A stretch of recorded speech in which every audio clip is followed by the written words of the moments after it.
안녕하세요. 여러분은 결혼하는 데 있어서 사랑이 얼마나 중요하다고 생각하시나요? 저는 결혼이라는 것이 사랑만으로 충분하다고 생각했습니다. 하지만 결혼은 현실이더라고요. 물론 사랑이 없는 결혼은 안 되겠지만 그렇게 서로 좋아서 결혼했더라도 언제든 깨질 수 있는 것이 바로 결혼이었습니다. 저는 현재 30대 후반의 여성으로 이혼해서 혼자 살고 있습니다. 제가 이혼해야 했던 이유를 들어보시면 정말이지 저와 함께 분노하실 분들이 많으실 거라 생각합니다. 20살 초반 아무것도 가진 것 없는 시절에 만난 남자친구와 결혼을 하였는데 가난했어도 참 행복했던 신혼을 즐겼습니다. 그래서 그 행복이 오래 갈 거라 착각하며 살았죠. 그 당시 저와 남자친구는 서로 결혼 약속하고 양가 부모님께 인사를 드렸습니다. 그런데 저나 남친이나 집안 사정이 그리 좋지 못했습니다. 그래서 도움은커녕 밑바닥부터 시작해야 했죠. 대학 졸업 후 바로 결혼식을 올린 저희는 가진 돈을 탈탈 털어 경기도에 있는 작은 원룸을 얻었습니다. 사실 저희 집에서는 뭐가 그리 급하냐고 난리셨는데 사랑이 참 대단하다 생각했던 것 같습니다. 이때 부모님 모르게 언니가 돈을 보내줘 집을 얻는데 크게 어려움이 없었습니다. 민영아 잘 살아. 그리고 엄마 모르게 주는 돈이니까 집 얻는데 보태. 많진 않다. 고마워 언니. 내가 꼭 갚을게. 뭘 갚아. 큰 돈도 아니고 결혼 선물이라고 생각해. 아니야 두고 봐. 내가 정말 꼭 갚을 거고 언니 결혼할 때도 선물해 줄 거야. 나 진짜 잘 살 거니까 지켜봐줘. 그래. 넌 안 봐도 잘 살 거다. 시댁에도 잘하고. 알았지? 언니는 저를 믿어주고 응원해주는 그런 사람이라 사실 엄마에게 말 못하는 고민도 언니에게 털어놓곤 했습니다. 그런데 이렇게 결혼할 때도 많은 도움을 받았네요. 저희는 그렇게 가족과 친한 친구들 몇몇만 초대해서 조촐하게 결혼식을 올렸고 서로 알바를 하면서 취업 준비도 함께 했습니다. 민영아, 나 지난번에 지원한 회사에서 연락 왔는데 떨어졌어. 그럼 한 번에 붙을 줄 알았어? 그래도 혹시나 했지. 빨리 취업해서 돈 벌면 아파트도 사고 싶고 그랬는데. 천천히 하자. 우리 아직 어린데 뭘. 자기는 어떻게 됐어? 실은 나 합격했어. 정말? 축하해. 거기 맞지? 네가 전부터 들어가고 싶다고 했던 그 회사. 맞아. 자기 결과 보고 천천히 말하려고 했는데 내가 먼저 붙어서 좀 미안하네. 무슨 소리야. 자기도 붙었으니 나도 더 열심히 해야지. 자극받고 좋다 뭐. 암튼 우리 케이크라도 사서 축하하자. 어때? 자기까지 합격하면 그때 같이 하자. 그럴까 그럼. 남편보다 제가 먼저 취업을 했고 미안한 마음이 들긴 했지만 남편이 진심으로 축하해주니 너무 좋았습니다. 그리고 얼마 뒤 남편도 취업을 하게 되었는데요. 하지만 원하는 회사는 아니었기에 고민을 좀 했는데 다니면서 이직을 하는 걸로 결정했습니다. 그렇게 저희는 없는 형편에 결혼해서 회사를 다니며 돈을 모으게 되었고 이후 점점 평수도 늘려가며 내 집 마련을 할 수 있게 되었습니다. 그렇게 되기까지 상당한 시간이 걸렸는데 그동안 남편은 이직을 많이 하느라 제가 모은 돈과 대출을 받아 30평대 아파트까지 마련하게 되었어요. 나가는 이자가 만만치 않지만 둘 다 벌고 있으니 충분히 감당도 됐습니다. 내 집 마련을 하고 나서 양가 부모님을 초대했는데 얼마나 좋아하시던지 그동안 힘들게 살아온 세월에 대한 보상이라 생각했습니다. 민영아, 한서방, 축하해. 집 너무 좋다. 그동안 고생을 얼마나 한 거야? 장모님 감사합니다. 저보다 민영이가 고생했어요. 일하며 돈 모은다고 사고 싶은 것도 못 사고 아꼈는데. 그래 맞다. 우리 며느리가 복덩이야 아주. 사부인, 이제 한시름 덜었어요. 언제 내 집 사서 잘 사는 모습 보나 했는데 이렇게 둘이 알아서 잘하니 더 바랄 게 없네요. 그러게요. 부모가 돼서 도움도 못 주니 항상 미안했는데 이제 마음이 좀 놓이네요. 저는 집을 마련하기 전까지 돈을 벌면 저축도 많이 했지만 시댁에도 신경을 쓰며 살았습니다. 남편이 형제도 없이 외아들이다 보니 시부모님의 걱정이 많으셨기에 제가 자주 전화도 드리고 찾아뵙기도 하면서 딸 노릇까지 하며 지냈죠. 용돈도 드렸고요. 그래서인지 어머님이나 아버님도 저를 많이 믿고 의지하시며 사셨습니다. 그러던 어느 날 남편이 드디어 조건 좋은 회사로 이직을 하게 되었고 연봉도 전보다 높아지면서 저의 생활은 훨씬 더 여유가 생겼습니다. 그래서 저희는 2세 계획을 본격적으로 세우게 되었습니다. 사실 그동안 일부러 피임을 하지도 않았는데 아이가 생기지 않아 걱정되는 마음으로 병원을 가보기로 했습니다. 문제는 없는지 임신이 가능하긴 한 건지 확인해보고 싶었죠. 남편이 집안에서 외동이기도 하여 아들이든 딸이든 자식 하나만 생기면 좋겠다는 생각은 항상 하고 살았는데 이번에 꼭 임신을 하면 좋겠다는 생각이 간절했습니다. 병원에서는 저희 둘 다 나이가 많은 편은 아니었기에 충분히 임신이 가능한 상태라고 했으나 그동안 아이가 생기지 않은 걸로 보아 별도의 검사를 진행해보자고 했습니다. 저는 초음파 검사로 난소나 자궁이 깨끗한 걸 확인했고 물혹도 없다고 했습니다. 남편은 정자검사를 했고요. 그리고 저희 둘 다 피검사까지 마치고 결과만 기다리고 있었습니다. 나왔어 자기. 일찍 왔네? 나도 오늘 칼퇴근해서 오자마자 저녁했어. 얼른 씻고 와. 알았어. 그런데 나 다음 주에 출장 가. 얼마나? 한 일주일 정도? 다음 주에 우리 검사한 거 결과 나오는데 그럼 나 혼자 들으러 가야겠네. 아 맞다. 자기 혼자 가게 해서 미안해. 뭘 미안해. 결과 나오면 내가 전화할게. 그래 그럼. 나 얼른 손 씻고 올게. 밥 먹자. 남편은 출장이 잦았습니다. 노래 반주기를 제작하는 회사였는데 부산에 공장이 있고 서울에는 사옥이 있는 그런 회사였어요. 그래서 평소에 남편이 서울 사옥으로 출근을 했고 일이 생기면 부산으로 출장을 가곤 했죠. 그런 일이 많다 보니 저는 출장에 간다고 하면 그런가 보다 하고 지냈습니다. 출장을 가서도 연락을 자주 하는 사람이라 의심할 것도 없어서 저는 제 할 일만 하고 지냈습니다. 그러다 검사 결과가 나오는 날이 되었고 저 혼자 병원을 찾았는데 남편분은 같이 안 오셨어요? 출장을 가서 저 혼자 왔어요. 혹시 같이 들어야 하나요? 백민영 씨는 검사 결과 아무 이상이 없는데 남편 되시는 한정수 씨가 무정자증으로 나왔어요. 부정자증이요? 네. 그런데 이게 아예 정자가 없다는 게 아니라서 임신이 무조건 안 된다고 보는 건 아니에요. 그럼 임신이 가능하긴 한 거예요? 일단 과정이 좀 복잡해져요. 남편분은 비폐쇄성 무정자증이라고 해서 고환 수술을 통해서 정작 확보 후 체외 수정을 해봐야 합니다. 그런데 이게 또 수술을 해서 정작 확보가 되지 않으면 영구 난임이 될 수 있어서 최대한 빨리 남편분하고 같이 오셔서 어떻게 할지 결정을 하셔야 해요. 병원에서 얘기를 듣고 나오는데 아이 욕심은 버려야 하나 싶은 생각이 들었습니다. 일단 결과를 남편에게도 알려야 하기에 전화를 하려는데 마침 시모에게서 전화가 왔습니다. 네, 어머님. 그래, 민영아. 내가 바쁜데 전화했나? 아니에요, 괜찮아요. 지금 볼일 보고 다시 회사 들어가는 길이에요. 그래, 다른 게 아니라 정수가 전화를 안 받아서 말이다.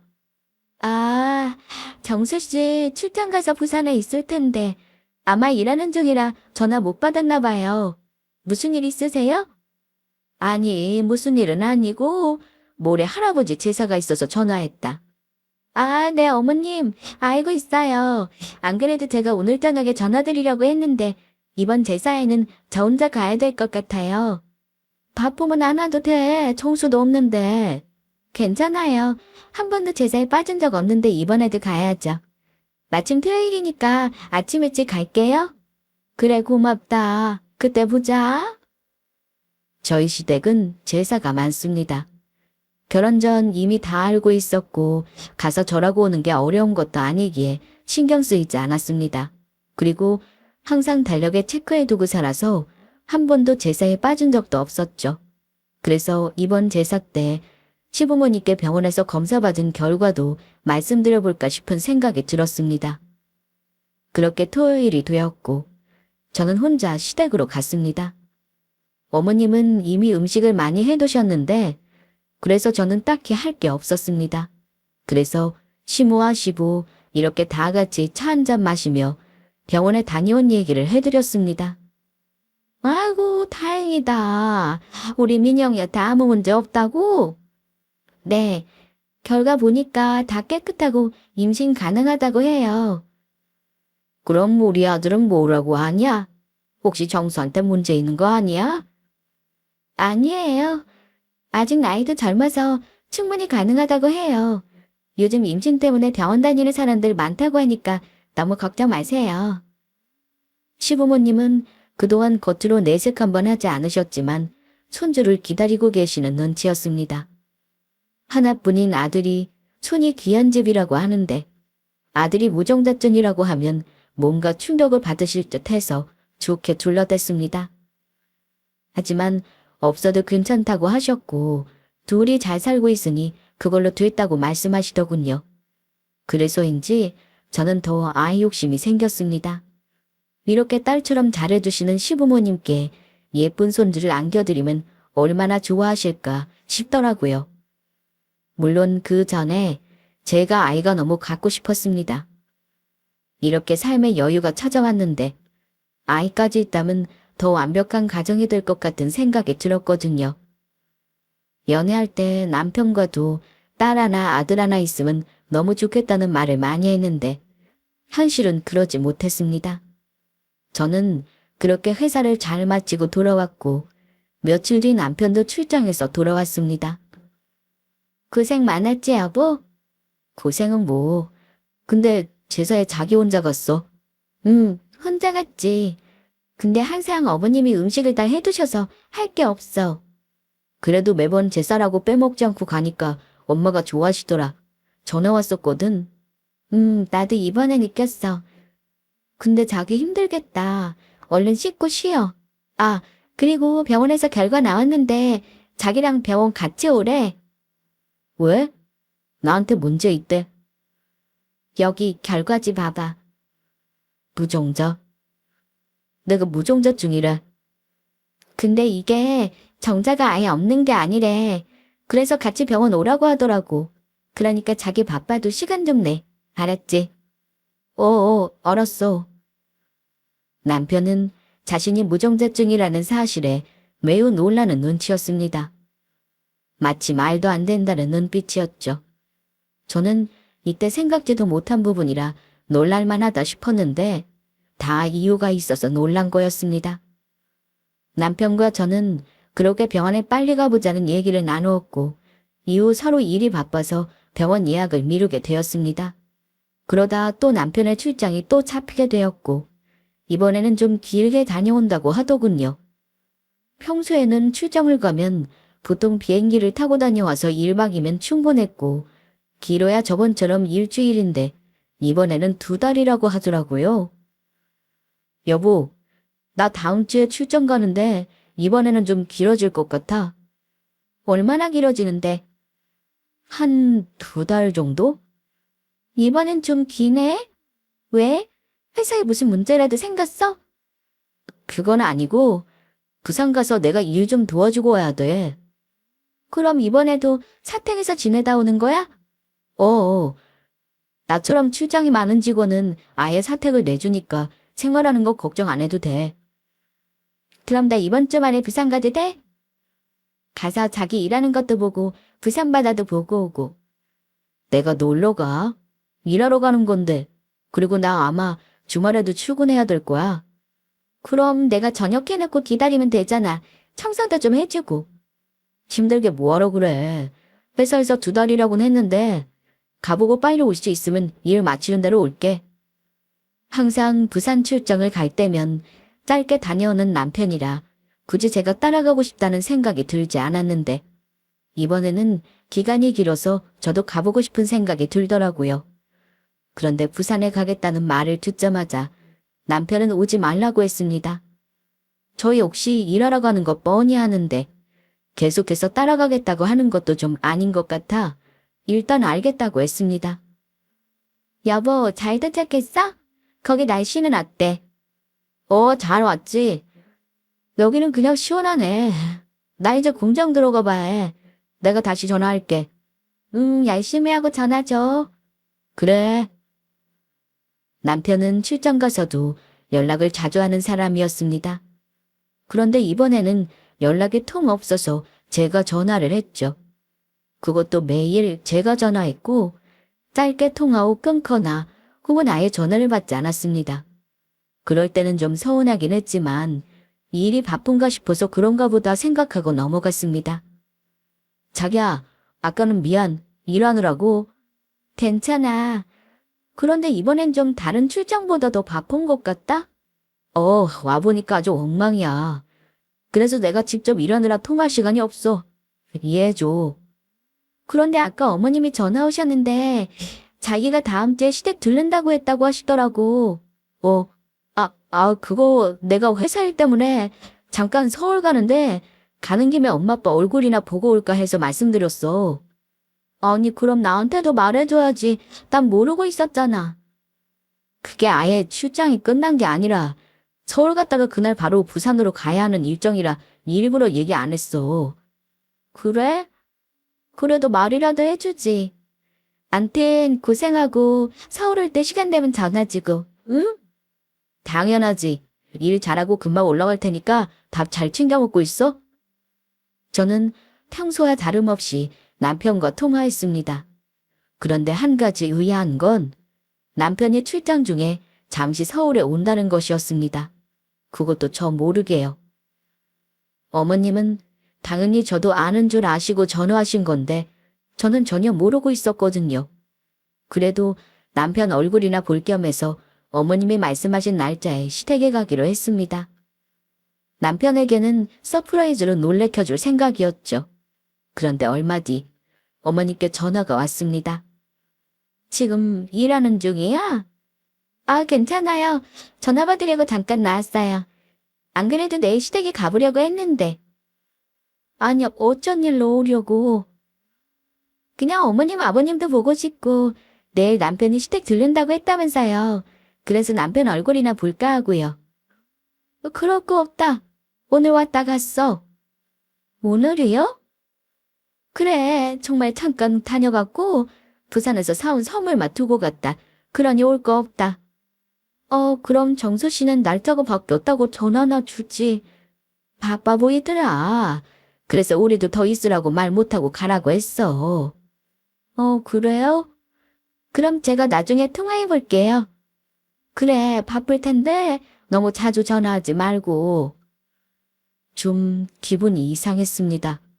원래는 아주 잠깐이더라도 서울에 왔음 저를 찾았을 남편인데 이번엔 어쩐 일인지 시댁에만 잠깐 들렀다 다시 부산으로 갔다고 하니 기분이 좋지 않더군요. 그리고 바쁠까봐 전화 대신 문자를 남겼습니다. 자기야, 어머니께 얘기 들었어. 시댁 다녀갔다는데 연락이라도 주지. 좀 서운하다. 암튼 바쁠 테니까 문자를 남겼어. 시간 나면 전화 줘. 남편은 문자를 보고도 답이 없었고 이후 제가 전화를 몇 번이나 걸었는데도 받지 않았습니다. 이미 퇴근하고도 남을 시간인데 이상했죠. 그래서 피곤해서 잠들었나 싶어 연락을 기다렸습니다. 남편도 없고 한동안 혼자 지내게 된 저는 오랜만에 엄마와 언니를 집에 초대했습니다. 아빠는 일하셔서 오지 못하셨고 간만에 여자 셋이서 수다도 떨고 맛있는 음식도 해먹었죠. 그런데 부산에 있는 병원에서 전화가 한 통 왔습니다. 말도 안 되는 전화였는데 남편이 사망했다는 연락이었죠. 저는 대체 무슨 말인가 싶어 아무 말도 들리지 않아 멍하니 서 있었는데 옆에 있던 언니가 전화를 받고는 남편의 사망 소식을 정확하게 듣게 되었습니다. 급하게 옷을 챙겨 입고 병원으로 가는 길에도 도저히 믿을 수가 없었습니다. 얼마까지만 해도 아무렇지도 않게 통화도 했고 시댁에 들려서 어머님도 뵙고 갔다는 사람이 갑자기 죽다니요. 저는 믿을 수 없었고 분명 사람을 잘못 착각하고 전화한 거라 믿었습니다. 몇 시간을 달려 병원에 도착했고 저는 정신없이 뛰어다니며 남편이 있는 곳으로 향했습니다. 그런데 도착해보니 하얀 천으로 남편의 얼굴이 가려져 있었고 심장이 내려앉는 기분이 들었습니다. 엄마와 언니는 금방이라도 쓰러질 것 같은 저를 옆에서 붙잡고 함께 남편이 누워있는 곳으로 가까이 갔습니다. 그리고 확인해보니 정말 남편이 맞았습니다. 아니, 어떻게 이런 일이... 아니, 왜 이 사람 여기 누워있어요? 네? 큰 사거리에서 교통사고가 크게 났는데 가해 차량이 남편분 차량을 뒤에서 들이받았습니다. 그런데 바로 앞에 있던 트럭하고 크게 부딪히면서 병원에 오는 도중에 사망하셨습니다. 제부 일어나 봐요. 어떻게 이렇게 갈 수 있어요? 저는 다리에 힘이 풀리면서 자리에 주저앉았고 급기야 기절을 하게 됐습니다. 정신을 차려보니 저는 병원 침대에 누워 있었고 희미하게 시부모님 목소리가 들려왔습니다. 제가 도착한 이후 뒤이어 어머님과 아버님이 병원에 오셨고 저희 아빠도 도착하셨던 겁니다. 정신을 차리고 겨우 몸을 일으켜 아까 남편이 있던 곳으로 향했는데 시부모님은 오열하며 이미 사망한 남편을 붙잡고 놓아주질 않으셨습니다. 저희 아빠는 다른 쪽에서 멍하니 서서 눈물만 흘리고 계셨죠. 같이 있다가 사고 난 것도 아니고 출장 중에 이런 사고를 당하고 보니 아무 생각도 들지 않았습니다. 그래도 장례를 치러야 하니 겨우 기운을 차려 가족들의 도움을 받아 장례식을 준비할 수 있었습니다. 정말 많은 사람들이 왔습니다. 가족 친지분들은 물론 제가 다니는 회사 사람들과 또 남편의 회사 사람들, 친구들까지 빈자리가 없을 정도로 사람들이 다녀갔습니다. 그런데 갑자기 언니가 저에게 오더니 이상한 말을 했습니다. 민영아, 나 아까 손님들이 하는 얘기 들었는데 좀 이상해서 말이야. 무슨 말인데? 제부 친구들 같은데 재수 씨라면서 안 들킨 것 같다 이런 얘기라던데? 뭐라고? 그게 무슨 말이야 도대체? 들은 대로 말해봐. 그러니까 저기 앉아있는 남자 4명 보여? 거기서 나온 얘긴데 재수 씨한테 안 들키고 떠난 것 같다고 이러더라고. 재수 씨면 나를 말하는 걸 텐데 뭘 안 들켰다는 거지. 저는 직접 가서 물어보고 싶었지만 조문오신 분들도 많았고 그런 대화를 나눌 상황도 되지 못해 장례가 끝난 후 시댁에 가서 물어보려고 했습니다. 남편 친구들이라 대충 이름도 알고 있었고 어머님도 아는 사람이라 연락처라도 물어볼 수 있지 않을까 싶어서 나중에 시댁 가서 물어볼 생각이었죠. 장례가 끝나고 난 뒤 저는 시댁에 바로 가보려 했는데 남편의 회사에서 연락이 왔습니다. 사택에서 쓰던 남편의 물건들을 정리하라고 말이죠. 그래서 도저히 운전은 못할 것 같아 기차를 타고 부산에 갔습니다. 도착하고 보니 사택은 생각보다 깔끔했습니다. 그런데 그 집에는 남편의 물건만 있는 게 아니었습니다. 아이를 키우는 집처럼 곳곳에 장난감이 보였고 방 안에는 아기 침대도 있었습니다. 혹시나 사택을 잘못 찾았나 싶었지만 맞았습니다. 그리고 여자 물건도 많았죠. 저는 대체 이게 무슨 일인가 싶었지만 일단 남편의 물건들을 따로 챙기고 다시 서울로 와서는 바로 시댁으로 향했습니다. 믿고 싶지 않았지만 아무래도 남편이 사택에서 다른 여자와 바람이나 살림을 차린 것 같았습니다. 거기다 아이까지 있었다니. 그럼 대체 그 상간녀 아이는 어디로 간 건지 그것도 답답했습니다.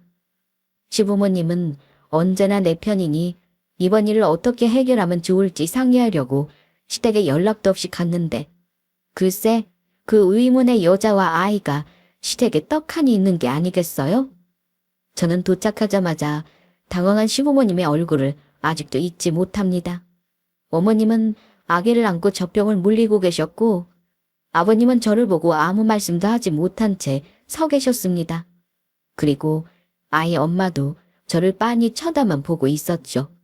그런데 자세히 보니 장례식장에서 본 얼굴이었습니다. 저는 그저 회사 사람의 가족이라고만 생각하고 말았는데 알고 보니 남편의 상간녀였다니. 거기다 시댁에서는 이미 다 알고 있는 듯한 이 분위기 속에서 제가 할 수 있는 건 없었습니다. 어머님, 아버님, 이게 대체 무슨 일이에요? 그 아기는 누구예요? 당신이 말해요. 아니, 내가 왜? 당신이 얘기하구려. 시모와 시부는 서로 말하지 않으려 했고 그때 그 상간녀가 나서서 말했습니다. 정수 씨 부인이시죠? 저 아이 정수 씨 아이입니다. 뭐라고요? 어떻게 그런 얘기를 얼굴색 하나 변하지 않고 말해요. 저도 지금 뭘 어떻게 할지 몰라서 여기 온 거예요. 정수 씨가 사고당하기 얼마 전에 집에 다 말해두었다면서 어머님 연락처를 알려줬어요. 장례식장에서도 이미 인사했고 제 짐 챙겨서 여기 온 겁니다. 어머님, 뭐라고 말씀해보세요. 언제부터 알고 계셨어요? 그게 말이다. 전에 부산 출장 중에 잠깐 들른다고 했던 날, 그날 정수가 와서는 나한테 애가 생겼다고 하길래 나도 뭔 소린가 했다. 들어보니 남편은 출장 중에 잠시 시댁에 들렀었고 그때 상간녀와 아이의 존재에 대해서 얘기했다고 했습니다. 아이가 태어난 이상 말을 해야겠다고 하면서 말이죠. 처음에는 정리하려고 했지만 잘 안 됐고 이후 아이를 가졌다는 말에 책임져야 할 것 같아 관계를 유지하면서 여기까지 오게 된 거라고 했답니다. 그런데 옆에서 이 얘기를 듣던 상간녀는 갑자기 발작하듯 일어나더니 정수 씨가 그렇게 말했나요? 정리하려고 했었다고요? 그래요. 나한테는 그때 와서 그렇게 말했어요. 민영이한테 미안해서 정리하려고 했다고. 그럴 리 없을 텐데요. 정수 씨 부인이 애를 못 낳아서 대신 애 낳아준 거 고맙다고 하던데요. 처음부터 얘기 하나 낳자고 저한테 그랬다고요. 그러면서 애만 낳으면 집도 사줄 거니 걱정 말라고 했는데. 남편은 이미 죽고 없으니 확인할 길은 없었습니다. 하지만 상관없었죠. 남편이 바람을 피운 건 확실했고 그 배신감은 이루 말할 수 없이 컸습니다. 그런데 시댁의 반응도 참 어이가 없었습니다. 민영아, 너한테 미안하지만 어쩌겠냐. 내 아들 빗줄인데 우리가 키워야지.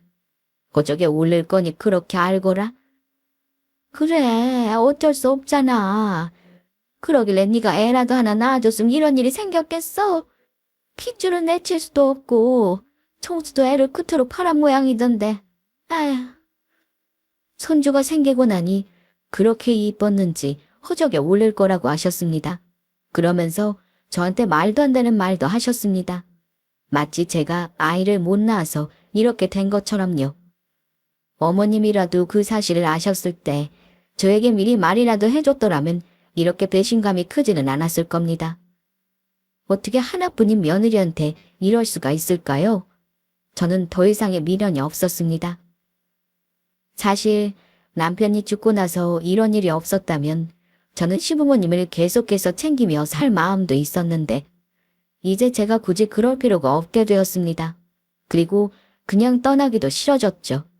정말이지 상간녀 소송이라도 해서 분한 제 마음을 어떻게든 보상받고 싶었습니다.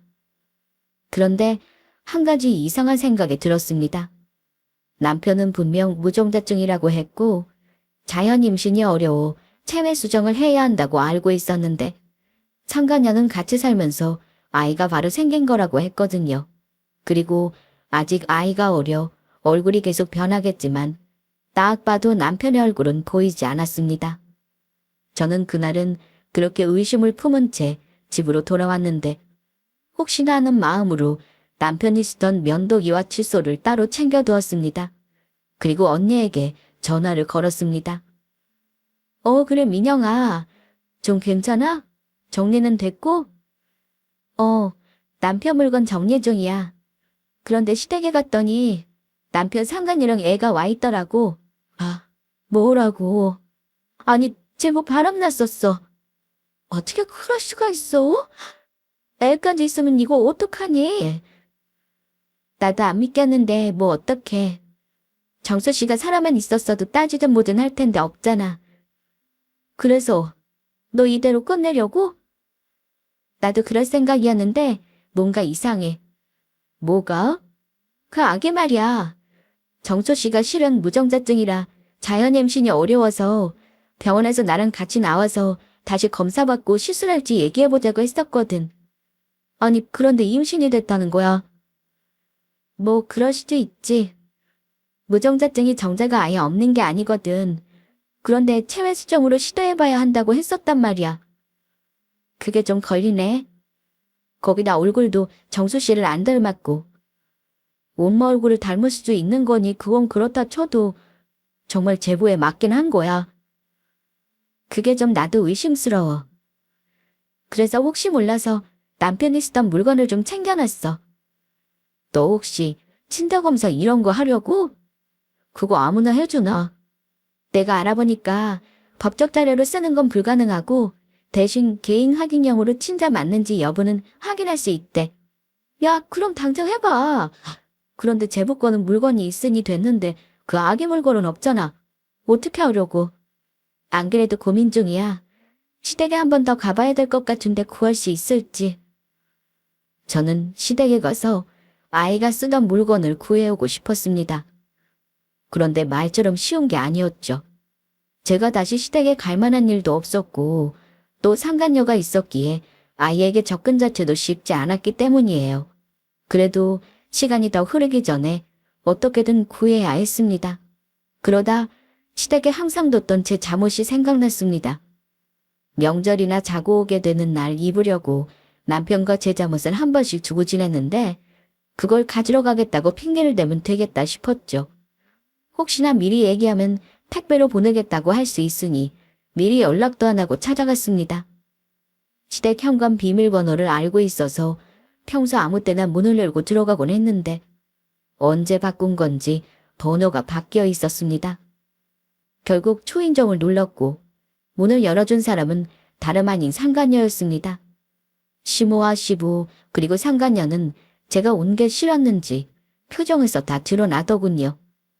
제가 안으로 들어가자 세 사람은 불청객을 보는 듯 했고 저는 놓고 온 옷을 가지러 왔다고 계획대로 얘기하고는 옷을 달라고 했습니다.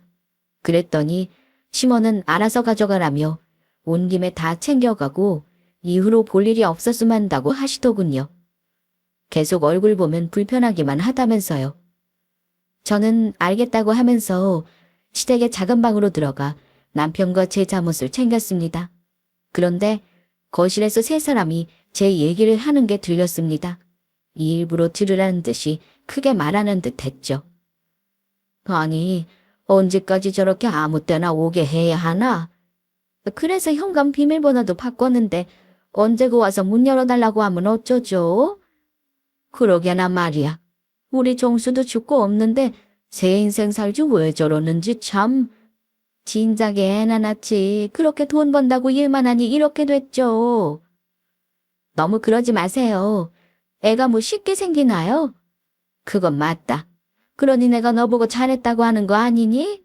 이렇게 이쁜 손주 낳아줬으니 우리 아들은 없지만 이제 손주 녀석 보는 낙으로 살아야지. 저는 저런 대화가 오고 가는 도중 잠옷과 몇 가지 물건들을 챙겨 방에서 나왔습니다.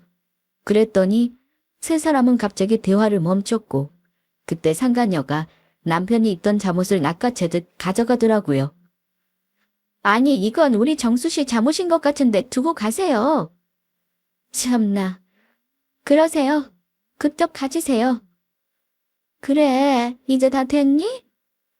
저, 물 한 잔만 주시겠어요?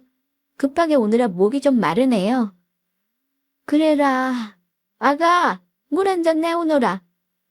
네, 어머님. 상간녀는 이미 그 집안 며느리가 된 모습이었고 빨리 제가 나가길 바라는 눈치였습니다. 그런데 정말 다행히도 시모가 아기의 손톱을 깎고 있었습니다. 아주 작았지만 손톱이 바닥에 떨어져 있었고 저는 물을 마시면서 한 잔 더 달라고 하며 상간녀가 안 보는 사이 손을 뻗어 손톱을 손에 넣었습니다. 시모나 시보는 아이만 보느라 제 모습에 별 신경을 쓰지 않더군요. 저는 그렇게 빨리 시댁에서 나왔고 집에 오자마자 남편의 칫솔과 면도기 그리고 아기의 손톱을 비닐봉투에 각각 넣어 친자 검사서로 보냈습니다. 결과가 나오는 동안 저는 남편의 남은 물건을 정리할 생각이었습니다. 그래서 한 곳에 모아놓은 물건들을 다 쏟아서 버릴 것과 시댁에 보낼 것 등을 분류했죠. 그런데 핸드폰이 눈에 들어왔습니다. 그동안 정신이 없어 생각도 못했는데 남편의 핸드폰을 해제할 때 필요한 서류가 뭔지 알아보고 준비했죠. 보통은 고인이 되고 난 후 3개월 정도는 핸드폰을 그냥 둔다고 하더라고요. 친구들이나 지인들이 연락을 해오는 경우가 있기 때문이라고 했는데 누구에게 연락이 왔는지 부재중 전화나 문자 그리고 톡까지 제가 살펴봤습니다. 저희는 서로 핸드폰에 비밀번호를 해두지 않기로 약속을 했는데 남편은 바람을 피우면서도 비밀번호를 걸어두지 않았더군요. 사실 눈앞에 보여도 저는 남편의 전화기에는 손대지 않았습니다. 믿었으니까요. 아무튼 손쉽게 남편의 문자 내역을 볼 수 있었는데 글쎄 바람 피우기 시작한 시점이 제가 생각한 것보다 훨씬 더 이전이었습니다. 부산으로 출장 다니기 시작하면서 2달 정도 지났을 무렵 여자가 생겼더라고요. 더 황당했던 건 시댁에서도 이미 전부터 알고 있었습니다. 문자 내역을 보니 시모는 남편에게 그만 정리하라고 했고 남편도 그러겠다고 했으나 이후 다시 만난 거죠. 다 큰 성인이라 말을 듣지 않으니 시모는 한편 데려라는 말까지 했더라고요. 거기다 임신 소식도 어머님은 처음부터 알고 계셨습니다. 저는 그 순간 온몸에 소름이 돋았습니다. 이렇게 된 거 다 정리하고 저도 제 인생 살려고 했는데 이대로는 그냥 지나가기 싫더라고요. 친정에도 이 사실을 모두 알렸고 시댁 식구들은 가만두고 싶지 않았습니다. 시모나 시부의 행동에 대해 배신감은 물론 제가 아이를 낳지 못한다고 생각하고 있는 그 사실도 정확하게 밝히고 싶었죠. 며칠 뒤 제가 의뢰한 친자검사 결과가 나왔고 예상대로 불일치로 나왔습니다. 남편의 자식이 아니었던 거죠. 저는 이 결과지를 가지고 당장 시댁으로 가서 밝히고 싶었으나 때를 기다렸습니다. 저를 속이고 함부로 대했던 것에 대해서 크게 후회하게 만들고 싶었어요. 거기다 상간녀에게도 위자료를 청구하고 싶었습니다. 일단 증거를 모으기 위해 변호사 사무실을 찾았고 남편의 핸드폰에서 문자 메시지와 통화 기록, 음성 기록까지 모두 증거로 사용할 수 있다고 답변을 받았습니다. 더군다나 상간녀의 말로는 남편이 자기 부인은 애를 못 낳으니 아이를 갖자고 했다고 했으니 유부남인 걸 알고 만난 것도 증명이 되는 셈입니다. 그래서 저는 일단 증거를 챙겨 상간녀 소송을 걸었습니다. 친자가 아니라는 사실은 재판이 모두 끝난 후 한 번에 말하려고 저만 알고 있었고요. 그런데 이 상간녀가 남편을 만난 건 부부의 혼인관계가 파탄이 났기 때문이고 즉 혼인관계에 실체가 없으므로 자기가 남편을 만난 게 불법 행위가 아니라고 주장을 하는 겁니다. 생각보다 길어질 것 같던 싸움이 예상됐습니다. 재판은 계속 진행 중이었고 저는 남편의 남은 유품을 마저 정리하게 되었습니다. 그런데 서랍에서 보험 증서가 하나 발견되었는데요. 재해 사망 항목이 있어서 청구하면 5억 원을 받을 수 있다고 나와 있었습니다. 여기에 회사 일로 출장 중에 사고가 난 것이 인정되어 남편의 회사에서도 1억 5천만 원 정도의 돈이 나온다고 연락이 왔습니다. 문제는 저뿐만 아니라 시댁에도 이런 연락이 갔던 겁니다. 그래서 시모는 돈을 받기 위해 저에게 연락을 자주 하기 시작했습니다. 뿐만 아니라 상간녀도 자기 집으로 요구하더군요. 여보세요? 저 누군지 아시죠? 제 번호는 어떻게 알고 전화하셨어요? 어머님이 알려주셨고요. 지금 그게 중요한 게 아니잖아요. 회사에서 돈이 나온다고 하던데 그거 그쪽에 받을 자격 없다는 거 아시죠? 무슨 말을 하는 거예요? 여보세요? 답답해서 내가 받았다. 저기 민영아. 내가 우리 정수 회사 사람하고 통화를 했는데 돈이 나온다며? 그거 받을 사람도 아니다. 우리 손주야. 그러니 우리가 받는 게 맞다. 저는 이해가 잘 되지 않는데요. 어머님 아버님도 아닌 제가 일순이 맞아요. 자식이 없으니 제가 다 받는 게 맞고요. 자식이 없으니 너가 못 받고 대신 우리 손주가 받는 거라고. 그런데 애가 아직 어리니 법적 보호자인 애 엄마나 우리가 받아야지. 상간녀와 시모는 저에게 전화를 해서 서로 번갈아가며 받더니 이상한 말을 하기 시작했습니다. 만일 저 아이가 남편의 친자식이 맞다면 시모의 말도 맞습니다. 지분이 있죠. 하지만 친자가 아닌 걸 저는 알고 있었기에 전화를 끊어버렸습니다.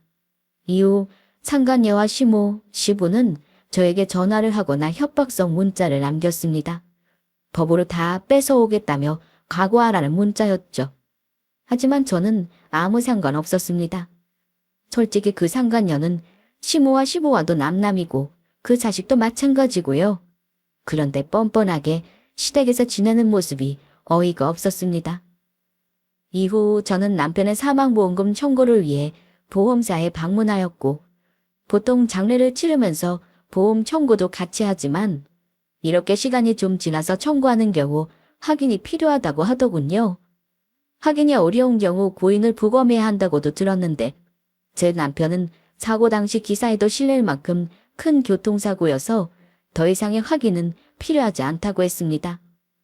그렇게 저는 사망보험금과 회사에서 나오는 돈까지 받을 수 있었습니다. 그런데 시댁에서 아들의 보험 여부를 조회했다며 보험금을 타간 저에게 돈을 내놓으라고 연락이 왔습니다. 회사에서 나온 돈부터 사망보험금까지 어떻게 혼자 다 가져갈 수 있느냐고 아주 소리소리를 지르더라고요. 너 사람이 그러면 못 쓴다. 아이도 못 낳고 남편도 일찍 죽고 너 팔자가 사나운 게 어쩜 우리 아들 목숨값이나 다 가져가니? 너 그러다 벌 받아. 내가 좋게 말할 때 가져오너라. 소송까지 걸어야겠어? 어머님, 이건 제 돈 맞아요. 어머님 아버님도 앞으로 보지 말자고 저한테 그러셨고 저 이제 새 인생 살 거예요. 아니 뭐야? 내 아들 보험금으로 재혼이라도 하겠다 이거야? 그거야 제가 알아서 할 문제고요. 지금 그 상간녀랑 어머님이 이렇게 이뻐하시는 손주하고 잘 사세요. 네가 말 안 해도 잘 살 거다. 얼마나 예쁜 줄 아냐? 그리고 그 돈이 있어야 우리 손주가 앞으로 살 수 있지 않겠어? 얼른 내놔. 법으로 하면 무조건 네가 치는 거 몰라? 저는 너무 어이가 없어서 이때다 싶었습니다. 어머님 손주요. 친손주 아니에요. 얼굴만 봐도 모르시겠어요? 넌 무슨 소리야 그게? 어디 어른한테 그따위 막말이나 해대고 있어? 제가 오늘 우편으로 서류 2장 보낼 거니까 내일이나 모레 도착할 거예요. 보시고 다시는 연락하지 마세요. 어머님이 바라시는 대로 저 역시 연락 안 할 테니까요. 저는 그렇게 전화를 끊었고 이후 상간녀로부터 전화가 왔으나 받지 않았습니다. 문자로 온갖 욕을 하더니 결국 돈을 내놓으라 하는데 사망보험금은 상속재산으로 볼 수 없고 수령자가 명확하니 줄 필요가 없다고 확실하게 답장을 보냈습니다. 그런데도 못 알아듣고 법대로 하겠다며 말도 안 되는 소리를 짓거리더라고요. 저는 살던 집도 제 명의라 빨리 처분했고 이 돈까지 합쳐서 친정 근처에 집을 알아봤습니다. 혼자 살 집이니 그리 크지도 않아도 되었고 당분간 일만 하며 지낼 생각으로 집을 구할 때까지는 친정에서 지냈습니다. 며칠 뒤 우편물이 시댁에 도착했는지 제 전화가 계속해서 울려댔습니다. 시댁인 걸 확인하고는 안 받았더니 문자가 왔습니다. 내용은 뻔했죠. 시모와 시부는 당장 와서 설명을 하라고 했고 상간녀는 모함이라며 조작하지 말라고 난리였습니다. 그런데 제가 대꾸해야 합니까? 마음 같아서는 상간녀의 머리채라도 붙잡고 분이 풀릴 때까지 잡아 흔들어 때려주고 싶었습니다. 하지만 제 손을 더럽힐 필요가 있나요? 어차피 상간녀나 그 아기는 시댁에서 오래 못 지낼 게 뻔했고 시모와 시부 역시 후회할 게 눈에 보였는걸요. 그래서 자기들까지 알아서 해결하게끔 해줬는데도 자꾸만 저에게 연락을 하는 게 짜증이 났습니다. 그래서 마지막으로 시모와 시부 그리고 상간녀에게 친정 근처 카페로 오라고 했습니다. 저는 혼자가 아닌 언니와 함께 나갔어요. 예, 이거 뭐야? 우리 아들한테 정자가 없다고. 무정자증? 이거 뭐냐고? 고시는 그대로예요. 정수 씨 살아있을 때 아기 갖고 싶어서 병원에 갔더니 저는 정상이었고 정수 씨한테 문제가 있었어요. 그게 무정자증이었고요. 그러니 자연 임신은 힘든 상태였는데 저 여자가 떡하니 애를 데리고 나타난 게 이상하더라고요. 그래서 네가 친자검사 이거 해본 거냐? 네, 맞아요. 법적 효력은 없어요. 제가 궁금해서 해본 거라서요. 그러니까 정확하게 다시 한번 확인해보고 싶으시면 어머님이나 아버님이 직접 의뢰해보세요.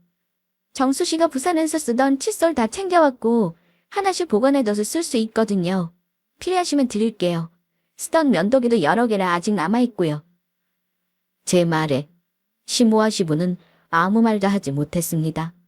그러면서 상간녀는 제 욕을 하며 끝까지 왜 방해하냐고 막말을 하기 시작했죠. 친자검사를 하면 아기를 데리고 멀리 도망가겠다고 난리를 치는데 시부가 아주 단호하게 얘기했습니다. 너 민영이 말이 사실로 밝혀지면 가만 안 둘 거다. 근데 만약 진짜라고 하면 내가 빚을 내서라도 너나 우리 손주 뒷바라지 다 해주마. 그러니 검사하자. 어떻게 자기 아들 자식도 못 알아보고 이러세요, 네? 제 말이 거짓이면 저 고소하세요. 그럼 되죠. 그랬더니 상간녀가 갑자기 마시던 커피를 제 얼굴에 부었습니다. 그러더니 입을 닥치라고 하더군요. 그러자 제 언니가 가만히 있지 않고 똑같이 상간녀에게 커피를 붓고는 머리채를 잡아서 바닥에 던지듯 밀어버렸습니다.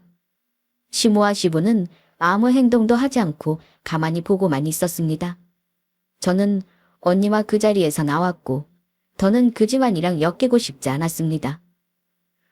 이후 검사를 했는지 친자가 아님을 알게 된 시모와 시부는 저에게 연락을 하며 사과를 했는데 상간녀가 계속 버티고 안 나가자 소송을 한 해 만에 아주 듣기 싫은 말을 하더라고요. 전 이후로 아예 차단을 했습니다. 하나뿐인 아들을 잃은 시부모님을 끝까지 모시고 싶었지만 속내를 알고 나니 마음이 싹 사라졌네요.